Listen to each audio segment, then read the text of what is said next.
Welcome to the White House. It's good to be back. We don't do this all that frequently these days because we're traveling so much, but we're all happy to be here for the daily briefing. I have no announcements to make at the top, so I'll go straight to your questions. Ben Feller. Thanks, Jay. A couple topics, please. Wondering what the President's reaction is to the teacher strike in Chicago, assuming he's had a chance to follow that story, and whether he has any reaction to both to the strike and how his former chief of staff has handled it. Well, I'm sure he's aware of it. I know he's aware of it, but I haven't spoken with him about it, so I can't speak for his reaction. I can tell you that more broadly, that our principal concern is for the students, and his principal concern is for the students and families who are affected by the situation. And we hope that both sides are able to come together to settle this quickly and in the best interests of Chicago's students. But beyond that, I haven't got a specific reaction from the President. Governor Romney had weighed in on it, said that the President has chosen a side of the fight, that being the unions and the teachers. Any reaction to that? Well, the President, as I think you just heard from me, has not expressed any opinion or made any assessment about this particular incident. I can tell you that this President has pursued an education policy that has been a notable success and a notable bipartisan success under the President's and Secretary Duncan's leadership. And he'll continue to do that because he believes, as he says frequently, that investing in education now pays enormous economic dividends later. It is integral to our economic future, and that's why he's made it such an important part of his domestic policy agenda. And with regard to teachers in particular, you know that he has on the table and has had on the table since a year ago, virtually today, a comprehensive proposal called the American Jobs Act, which includes within it a section that would, if implemented by Congress, if Republicans would stop blocking it, put 100,000 teachers on the job and into our classrooms helping educate our children. The President's focused very much on this issue. He certainly doesn't agree with those who think that adding more teachers is not or should not be a priority. Last question. Tomorrow, the President, of course, plans to mark the somber anniversary of 9/11 at the White House and the Pentagon. I'm wondering whether he gave any consideration to having a joint event with Governor Romney, the way that he did with Senator McCain when they were both running for the presidency 4 years ago. I hadn't heard that discussed. I know he looks forward tomorrow to the moment of silence here at the White House and then visiting the Pentagon.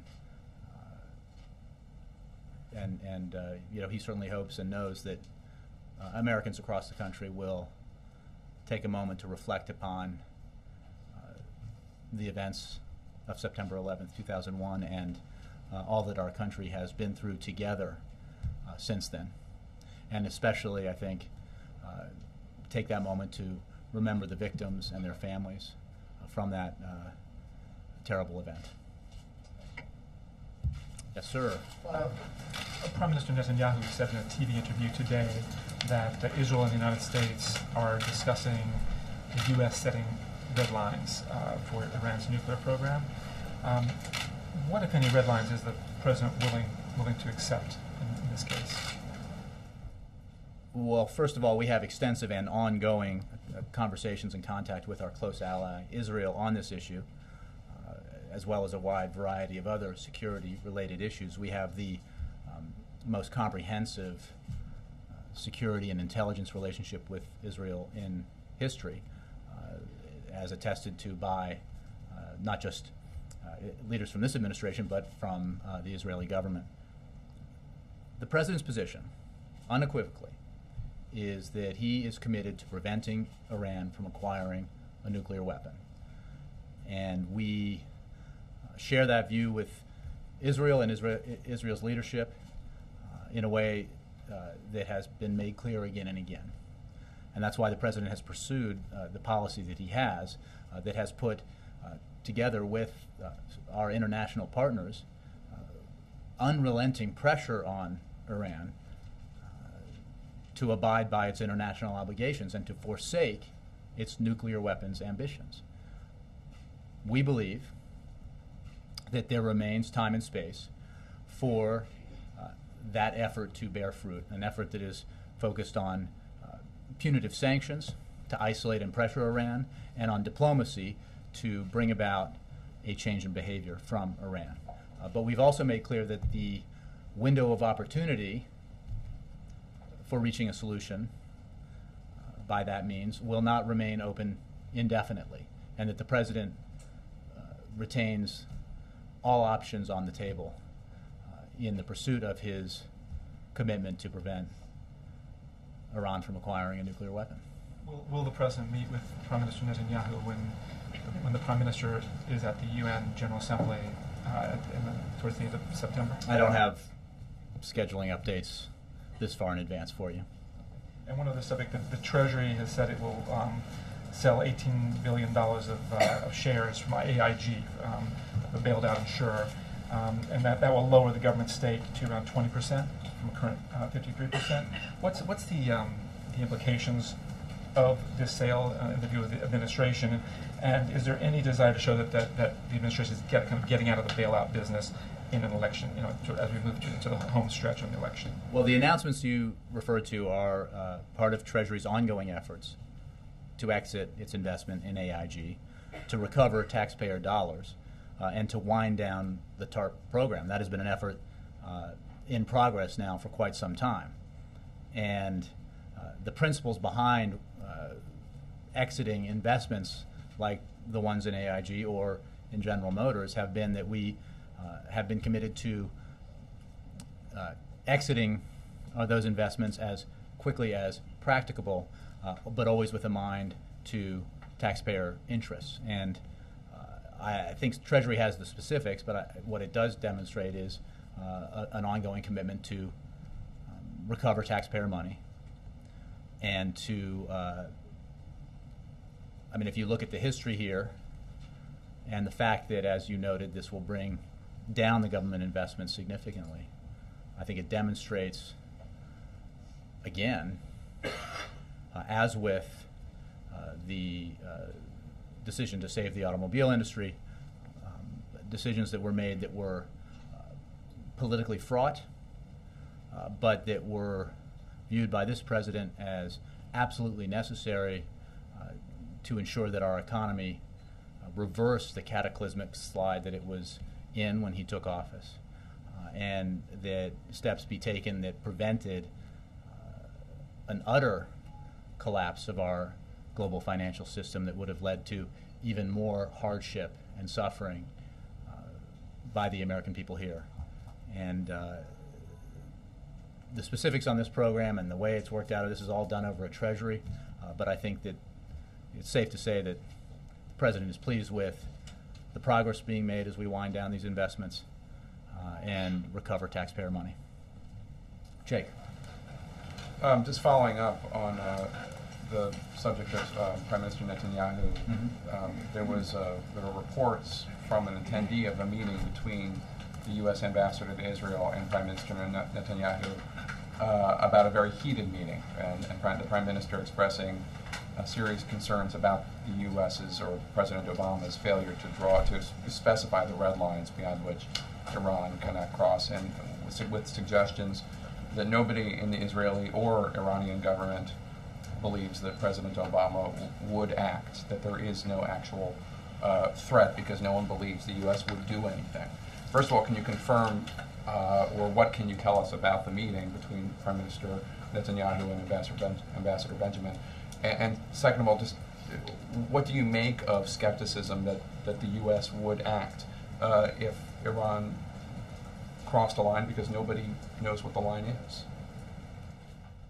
The line is the President is committed to prevent Iran from acquiring a nuclear weapon, and he will use every tool in the arsenal of American power to achieve that goal. So it's the and he is construction of a weapon? No, look, it is not fruitful as part of this process to engage in that kind of specificity. What we know, and I have said and many others have said, is that we have eyes into the program. We are aware of developments, and we would know if there were a so-called breakout move by Iran to toward the building of a nuclear weapon. And that has not happened. There remains time, based on the information that we have and we and the Israelis share back and forth, to continue to pursue the two-pronged effort here, a diplomatic push paired with this intense pressure through punitive sanctions and other means that have isolated and pressured the regime in Tehran. Because ultimately the best way to ensure that Iran has given up its nuclear weapons ambitions is through a process by which the diplomatic effort works and a decision is made in Tehran to give up those ambitions and to abide by, in a verifiable way, its United Nations obligations. But the President has always made clear, and I would dispute the characterization that people doubt his will. The President has always made clear that he retains all options and that he will use and have available to him all the tools of American power as necessary to deal with this very serious issue. Just to be clear, it's not my characterization. It is reportedly Prime Minister Netanyahu's characterization. Do you have any comment on the meeting itself and reports about the meeting? I don't. I've seen reports about it. I believe Ambassador Shapiro has discussed it, but I have no other information to provide to it about it. I can tell you what I think you already know, and I've stated, and that is that this relationship has never been stronger. There has never been the level of cooperation and integration between American and Israeli military and intelligence agencies. The level of support provided by this administration to Israel's security needs has never been greater, and that will continue. And that has been attested to by Israel's leaders, not just by those of us over here. So our commitment is clear. The President's resolve is absolute.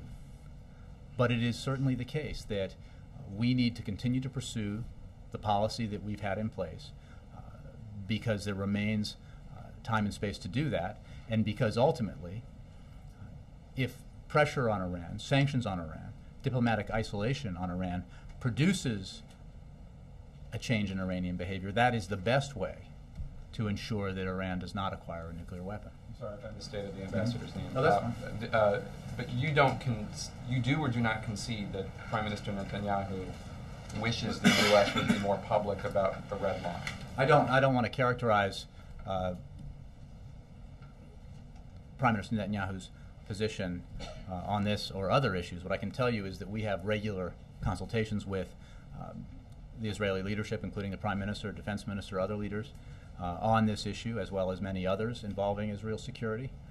There is no daylight between the United States and Israel when it comes to what we perceive to be happening in Iran with regards to its program, or when it comes to the commitment to preventing Iran from acquiring a nuclear weapon.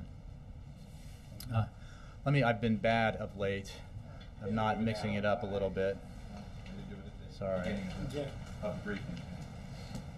I'm just saying, it always just happens to be after you're halfway through. Do you know, the last few briefings, I think I did the entire 2 rows 50 minutes into the briefing before I went to the bed.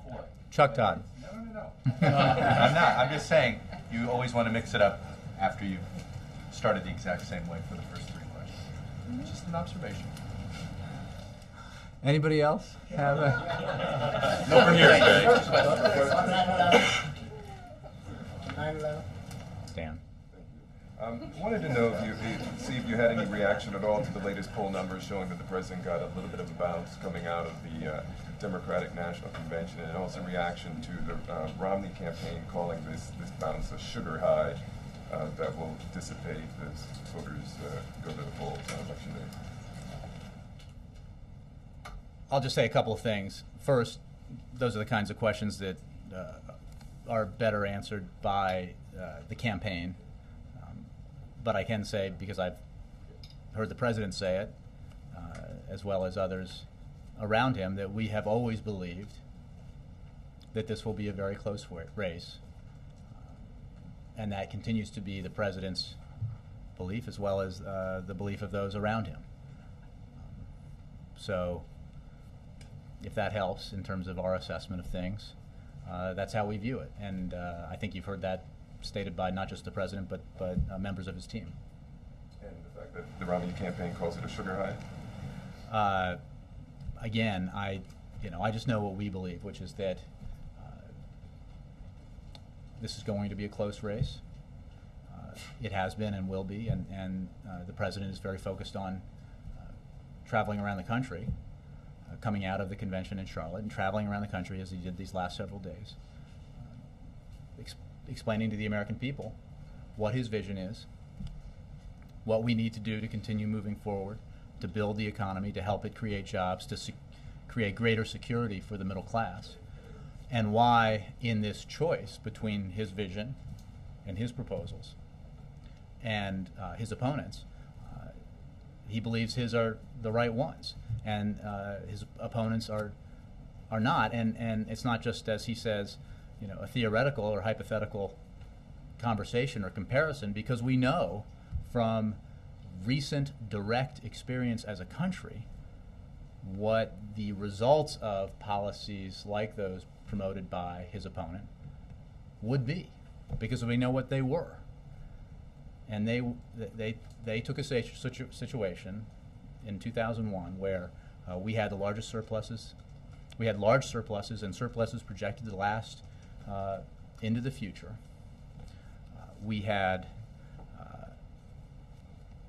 a situation where 8 years later, President Obama was handed a greater than $1 trillion deficit, the largest in history, an economic collapse the likes of which this country hadn't experienced since the Great Depression, and a situation where jobs were being lost at a rate of 750,000 per month. More than 4 million jobs had been lost in the 6 months before he took office. Another 4+ million would be lost in the few months after he was sworn into office. The policies being promoted by the other side are the policies that were in place leading up to the Great Recession. The president believes that we need to continue along with the kinds of policies that invest in education, invest in clean energy, invest in research and development, and deal with our fiscal challenges in a balanced way. Protect and build the middle class of the United States. And that's what you're hearing him talk about all around the country. So does the president blame the Republicans for the unemployment rate still above 8%? It's not about blaming. We know that the country was in economic free fall when he took office, that we were shedding jobs at an alarming rate. 750, 800,000 jobs per month. That's a fact. And that continued because the recession was in full bloom when he took office. And it continued into 2009. Once the president's policies, having been enacted by Congress, acted on by the president, began to take effect, that free fall was halted. And we have been gradually pulling ourselves out of the hole created by the recession. We have been creating private sector jobs for 30 straight months, 4.6 million private sector jobs. We have been seeing a situation where an industry that is iconic to the American people and to the notion of America around the globe, the American automobile industry, which was on the verge of liquidation potentially, was saved, restructured, and is now leading the world again. And by outside estimates, 1 million jobs were saved because of that. We have a situation where manufacturing in this country, which had been in decline since the mid-1990s, has experienced a revival, and more than 500,000 jobs have been created in manufacturing. This is you know, you have a direction. When the president came into office, things were cascading downward at an alarming rate, and we have had a situation where we've been making steady progress. What the president says every time he talks about this, however, is that we are not where we need to be. We need to continue moving forward. We have a lot of work to do. We need to implement policies that help the economy grow, that protect the middle class, that don't ask seniors to shoulder the burden of the need to get our fiscal house in order. This is what this debate is all about. This is what this election is all about. And the president could not be more passionate about the choice that the American people have to make come November. Yes, in the back. There is a case that the U.S. government recommended immunity to the former president of Mexico, Ernesto Zedillo, last Friday against a criminal case with regard to a massacre that occurred in Mexico a decade ago. Mm-hmm. Do you think this will be a bad precedent for the U.S., giving immunity to people who probably are in charge of government when there are a lot of massacres and human rights abuses? You know, I'm going to have to refer you to the State Department. I'm afraid demonstrating the risk of venturing beyond the front two rows, I've been asked a question to which I do not have an answer, and I will have to take it or refer you to the State Department. Take the question, please. All right, thank you. Donovan. Thanks, Jay. I want to ask about the new Woodward book coming out. There's obviously been some excerpts out, and I think one reported by ABC News said that Woodward said that the president's gaps in leadership contributed to the failure of the grand bargain. And I wanted to get the White House feeling on that. Well, I didn't see the report that you mentioned in particular. I've seen some of the assessments. I can tell you a couple of things. We here on this side of it, who experienced and lived through the debt ceiling negotiations, those of you who covered it, I think, understand this well. The president had a number of priorities. First, he was absolutely committed as commander-in-chief to preventing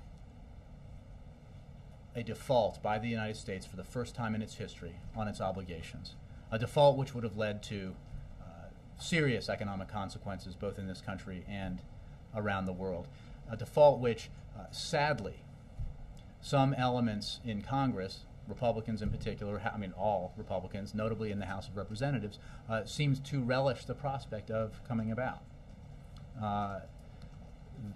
So there is no question that the president, during those negotiations, had to be the responsible party and ensure that however they ended, they prevented default. Second, he pursued a grand bargain with Speaker Boehner because he believed it was in the best interest of the United States, best interest of the American people, and he demonstrated again and again through that process that he was willing to compromise, to make really tough choices and decisions, to ask of his party to come with him, that they come with him and join him in making compromises.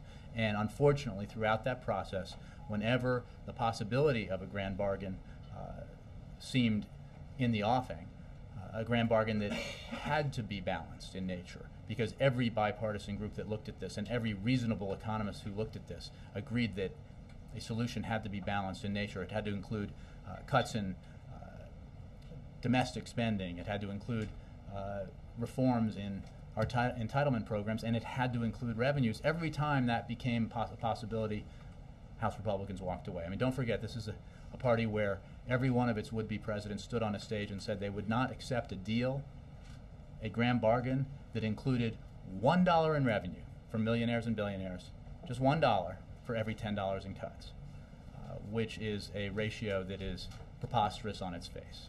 So the president fought hard for a grand bargain. In the end, Speaker of the House, I think, while the president believes that he also wanted one, that, Speaker looked over his shoulder and found that there was nobody behind him in his caucus willing to make the compromises necessary.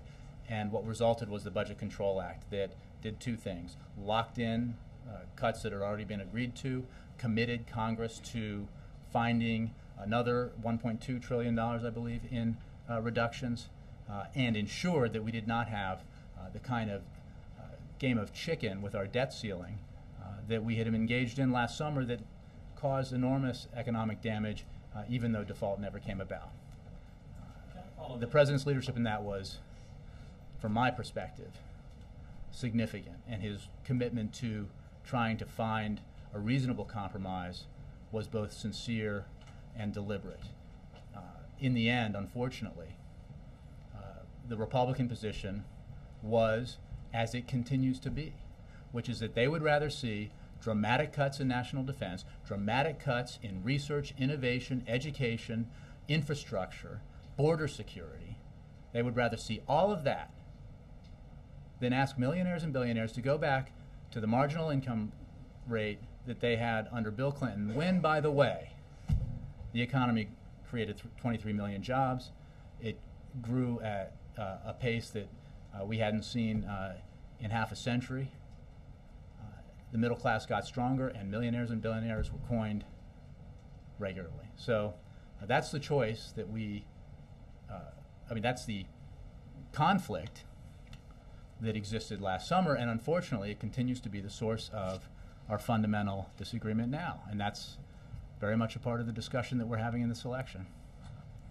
Nancy, and then I'll get to you. Following up on that, Woodward in his book also talks about how he believes the president lacked the stamina in turning personal relationships with congressional leaders into action, and says he talked to a lot of congressional leaders on both sides of the aisle who felt that the president hadn't done the work socially to develop relationships either through events here at the White House or outside of the White House, and so he didn't have those relationships to draw upon when this went downhill. Does the president regret that he hasn't spent more time socially with leaders of Congress to develop those relationships? It's a funny conclusion to reach, given how many hours the president spent with the leaders of Congress of both parties in these negotiations, including sitting on his patio, including playing golf, including at the residence. The issue here, the issue here isn't did Speaker Boehner and President Obama get along, because they did, and they do. And it is a fallacy, and I look at some of the faces here I know who have been covering this for a while, to suggest that it was the personal chemistry between Bill Clinton and Newt Gingrich that allowed for the balanced budgets to be created in the 1990s. Don't forget, Speaker Gingrich presided over a House of Representatives that impeached the former president. So what is required here is a willingness to accept the simple proposition that in our system of government, and in a specific condition when we have the Republicans in control, largely in control in Congress, and definitively in control in the House of Representatives, and the Democrats here at the White House and in the Senate, that not everybody's you can't get everything you want. You cannot stand on your maximalist position and just hold your breath. And what we experienced, and what we continue to experience, is the adamant refusal of Republicans, led by House Republicans, to accept that millionaires and billionaires ought to be part of the deal. That in order to protect the middle class from having their taxes going up, to protect seniors from having to live in a world where Medicare comes in a voucher and their costs skyrocket, millionaires and billionaires need to pay a little bit more. Oil and gas companies need to give up their subsidies. And that's just a fundamental difference in view, that until Republicans in the House in particular, but also in the Senate, accept the wisdom of the vast majority of the American people, of the bipartisan commissions that have looked at this, there's going to be a conflict. Speaker Boehner doesn't seem to have the same view of this good relationship. He said before, it seems like we're on different planets. He said we're not particularly close. We go a while without speaking. They've gone to play golf once. Do you think more could have been done to nurture that relationship? I would just refer you to the answer I just gave you, which is that it is simply, I'm not sure what magical past people are invoking where they imagine that in any recent time serious accomplishments were achieved in policy matters at a dinner in Georgetown. It doesn't happen. And what has to happen is that leaders have to be willing, on behalf of all of the American people, to compromise and take risk, and not to worry about whether they're going to get a challenge from the Tea Party in their next congressional primary, but worry about whether or not they're going to do the right thing by the American people and the American economy. And on jobs, the president said in his convention speech, and I think you said today, that if Congress would pass his jobs plan, that you could create another 1 million jobs. But that jobs plan is paid for by raising taxes on wealthy Americans, something that was always going to be a non-starter with Republicans. You introduced it a year ago. You just stated the problem. That on every issue that could be resolved here, the adamant refusal of Republicans to accept the simple proposition that millionaires and billionaires ought to be able to pay a little bit more, that we can go back to the tax rates that were in place when this country had an exceptionally strong economy, and millionaires and billionaires did very well indeed. As long as that remains the red line for the Republicans, we have a conflict. I understand that, but you introduced it a year ago. It's gone nowhere. It didn't make it through the Senate. Why not go back to the bargaining table, try and figure out another way to pay for it that you could get some traction on? Here's the thing. The president has demonstrated again and again his willingness to make tough choices. There are $1 trillion in cuts in law now that represent cuts in programs that in many cases Democrats would not like to see cut.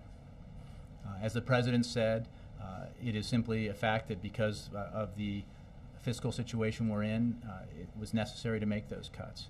And the president has been, was, and continues to be willing to do more in terms of spending reductions. But there has to be a concurrent willingness on the Republican side to make some compromises too. I mean, we can relive last summer today, this afternoon, if you want, but that was and continues to be the fundamental obstacle to putting in place a plan that would cut our deficits by $4 trillion and make huge progress towards getting our fiscal house in order. And again, if the entire universe of people who look at this is made up of a vast majority who see it as necessary to approach it in a balanced way so that middle-class Americans don't get left holding the bag, so that seniors don't get left holding the bag, all because one segment of the leadership or of the Republican Party in Congress insists that millionaires and billionaires should remain unharmed. That's simply, just because you hold your breath doesn't mean you should get your way. I'm just saying that if it's so important that the president's going to mention it in his convention speech. So here's the thing. So the idea is it's so important that he should say, you know what, because Republicans refuse to do the right thing, guess what, middle-class America, you pay the bill. Your taxes are going to go up so that a millionaire doesn't have to. Or if you're a senior, you should pay more directly out of pocket for your Medicare because there's a faction in Congress that simply will not ask Warren Buffett to pay a little more in taxes. The president's not going to accept that. It's just not. Chuck. A couple And then, follow-ups. sorry, then I owe you. Yes, Wendell. One, considering Arnie Duncan, Secretary of Education, his history with Chicago, obviously the president from there, should we expect them to have sort of some to weigh in publicly on what's going on? Look, I think it's our view that the sides in this dispute in Chicago can and should work it out. I don't. Where you might step in? Well, I don't want to speculate on that. I haven't had that discussion with either Secretary Duncan or the president. I think that we believe that both sides ought to, and we hope they do, resolve this in a way that recognizes that it is the interests of Chicago's children that must be preeminent as they work it out. So, but I don't have any predictions for where it's going to go. We just simply hope that it gets resolved. Fair to characterize the White House as sort of neutral in this dispute? Well, we certainly haven't expressed an opinion on how it should be resolved. We're urging the sides to resolve it. There were some reports that there were some Chicagoans that have brought this to the president's attention, this coming showdown, before. Can you talk Not about that I'm aware of. I mean, I'm not with him every moment of the day, but I not in my presence, but I don't know. I know the president keeps saying $4 trillion. Does he still have a $4 trillion plan, or does that already count as, is there $4 trillion in new deficit reduction that he's calling for? It's not okay for Republicans to say, well, thanks for the $1 million out of the 4, we'll pocket it and let's start again so that we don't have to ask money. What's already been agreed upon? The $1 trillion. The plan he's got is an additional $2 trillion? Is that the No, better it's way to 3. characterize it? The total is 4. So the $1 trillion that have already been signed into law. The Budget Control Act includes, as part of this, the super committee and sequester, another 1.2. Then there's revenue, and then there's savings on interest and other things that bring it to 4 plus. That is the president's proposal. It's been the president's proposal for quite some time. It was reflected again in the budget that we put forward earlier this year, and that. Again, this is within the context of the big plans that have been presented, whether it's the Ryan budget or Simpson Bowles or Rivlin Domenici. The $4 trillion figure has been sort of a magic number. Used what you're saying, but you're counting $1 trillion already. Well, because they were cuts that were negotiated. This is a $3 trillion. How would you, if we were the doing plan math was a to $4 math? trillion plan, of which $1 trillion has $1 trillion in cuts, just cuts, has been enacted. Again, that $4 trillion figure reflects, in rough figures, what Simpson Bowles was looking at, and Rivlin Domenici and others, as what was necessary to begin to get our fiscal house in order, and that's why the president had a plan that reflected that. Remember, it was built on the principles of his fiscal commission, the principles that some folks celebrate without knowing what they're talking about, because Simpson Bowles, not only did Simpson Bowles include revenue, it includes substantially more revenue than the president has asked for and put in his plan. Not only did it include defense cuts, it included significantly deeper defense cuts than the president believes are prudent and wise, and therefore his proposals have less reduction in defense spending. So when you hear Republicans, try to get through a discussion on a roundtable or something and cite the merits of Simpson Bowles, and then you ask them, well, do you actually support eliminating carried interest? Do you support revenues the size that Simpson Bowles put on the table? Do you support not just all of the provisions, but maybe any of the provisions in Simpson Bowles? It turns out the answer is no, which is why, by the way, leading House Republican on Simpson Bowles voted no, Paul Ryan. When are we expecting the sequester recommendations? I know that the president's had End of the week. End of the week. By the end of the week is what I think I said on Friday. Yeah. And for Saturday. And finally, who does get the presidential daily briefing if he's not there? I saw this report. I saw that report, and it is hilarious to me. He gets it every day. Okay, the President of the United States gets the presidential daily briefing every day. There is a document that he reads every day when he is not. Well, he always reads it every day because he's a voracious consumer of all of his briefing materials. And when he is physically here, most days he has a meeting in his office, the Oval one, with participants in his national security team, including obviously Tom Donilon and others. So he also has regular meetings with physical briefing from the whoever's this was giving a it case versus of, the written briefing. I don't know how far I want to go here, but I believe if you compare our foreign policy record with the one that preceded this one, we're comfortable with that comparison. And this president is very much steeped in the details of national security issues and the information that, as president, he received. I believe the article written about it was amusing.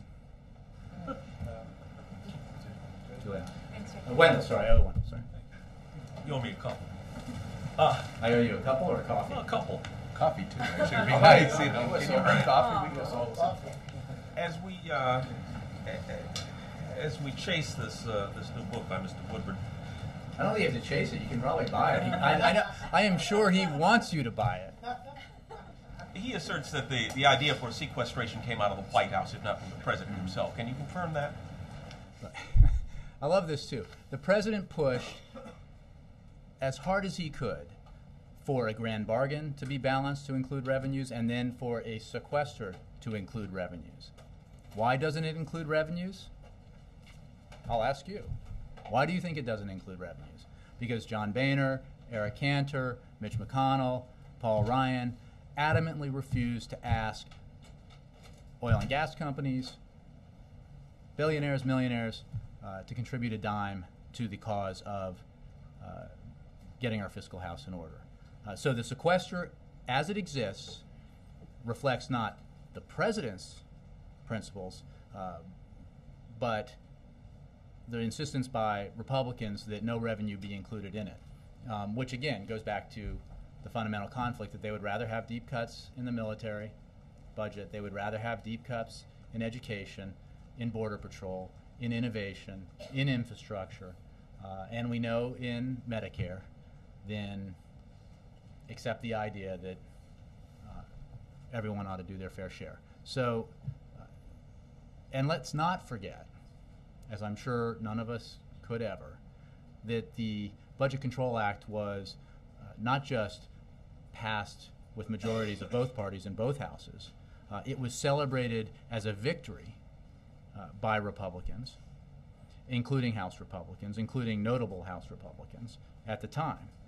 There seems in a bit of revisionism because of the way that it's being presented now as a political argument. There seems to be a bit of revisionism in it, and it has produced what I saw yesterday, watching or hearing about the Sunday shows, a bit of a conflict at the top over exactly what was right and what was wrong when Republicans overwhelmingly supported the Budget Control Act back last summer. So the idea of a sequester may have come out of the White House, but the nature of the sequester, you say, I don't know where goes to the Republicans. idea came out of. There have been sequesters. I think in Graham Rudman there was a sequester. I mean, the idea of a forcing mechanism. I think everybody in the process, when there wasn't a grand bargain to be achieved because of the Republicans' refusal to accept balance, the idea of a forcing mechanism was agreed upon, and then it was a question of what would be contained within that forcing mechanism. The president pushed very hard, in the name of common sense and fairness, for balance, just as he had when he was trying to negotiate a grand bargain. Republicans, in the name of ideology, insisted on a lack of balance, and what we have is a sequester, which, by the way, nobody wants to see become law because it was designed specifically to be so onerous that Congress would actually do something, choosing, compromise and hard decision making over the onerous cuts contained within the sequester. We have a situation where the sequester includes only cuts in defense and non-defense discretionary spending. in part because of the apparent inability to get past that. The World Economic Forum is now ranking the U.S. 7th in global competitiveness. We're down from 5th, I think it was, and that's down from 4th. It's going in the wrong direction. What's your reaction to that? I wasn't aware of it, but I think there is a simple solution, and it's called compromise, and it's called a willingness to accept that we have to have a balanced approach to our fiscal challenges. That's a proposition that I think is broadly accepted beyond the ideological partisan realms inhabited largely on Capitol Hill by members of the Republican Party. And, because what we saw, remember, I'll take you back 13, 14 months ago, is that even then, when this debate was happening, there were polls showing that a majority of Republicans supported balance. A majority of Republicans and huge majorities of independents and Democrats supported the idea that a grand bargain, that a plan to get our fiscal house in order should include the three legs on the stool, Yeah. Spending cuts, entitlement reforms that strengthen the programs, and revenues. I guess some folks on the Hill like their stools with only two legs. They don't stand too well. Andrei, пожалуйста. Thank you, Jay. On 9/11, I wanted to run by you an idea I read about in some American strategists' work about 9/11. The idea was that without the Northern Distribution Network for Afghanistan, the strike on Osama bin Laden may not have happened because of the obvious implications for Pakistani relations.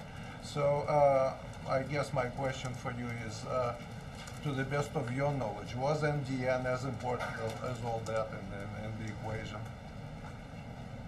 I couldn't say. I wouldn't be able to make that assessment. I haven't looked at it. I think I would refer you to Pentagon and elsewhere for that assessment. I mean, I think that if you're getting at the value of being able to provide material and equipment to our troops in Afghanistan from the north is very important. There's no question it is. The assistance we've received in achieving that has been very important, as we've noted all the time, repeatedly, as part of the U.S.-Russian relationship. But in terms of that, I'm not sure that I'm the right person to ask that kind of technical question. Briefing, so I'm asking. Well, as others discovered, sometimes I don't have the answers. Have you ever heard the president describe, like in a personal way, his memories about 9/11? I have. What it meant for him? Well, I think he's spoken about this a number of times. My understanding is he was in a building in Chicago, and that was evacuated, and he was driving. He's written about this and discussed it, and but he was in Chicago, and I've heard him talk about leaving the building and getting in his car.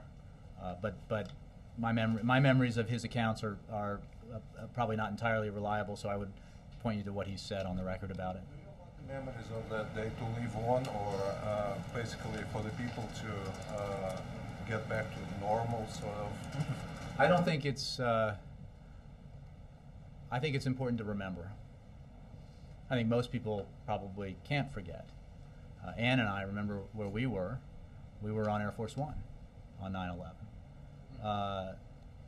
as reporters. But I mean, the nature of, I think, this country and our people is that we remember. We remember the tragedy. We remember those we lost. We keep in our hearts their families, but we rebuild and we move forward.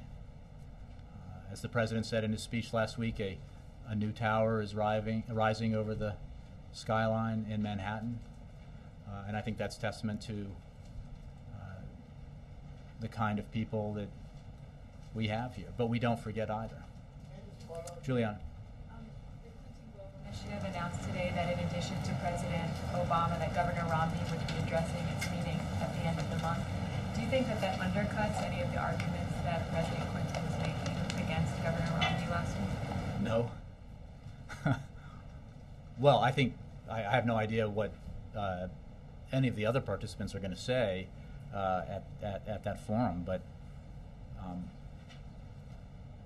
I mean, I would simply point you to the speech President Clinton gave, which I think tells you all you need to know about his views of the president's agenda and his vision for moving forward versus his opponents. So the answer, I think, is categorically no. I mean, it's a little hard to get the bank shot that's being played here when Republicans embrace President Clinton and say he gave a great speech, but don't want you to actually know what was in it, because what was in it was as clear and comprehensive an assessment of the various proposals as you could ask for, and I don't think it was one that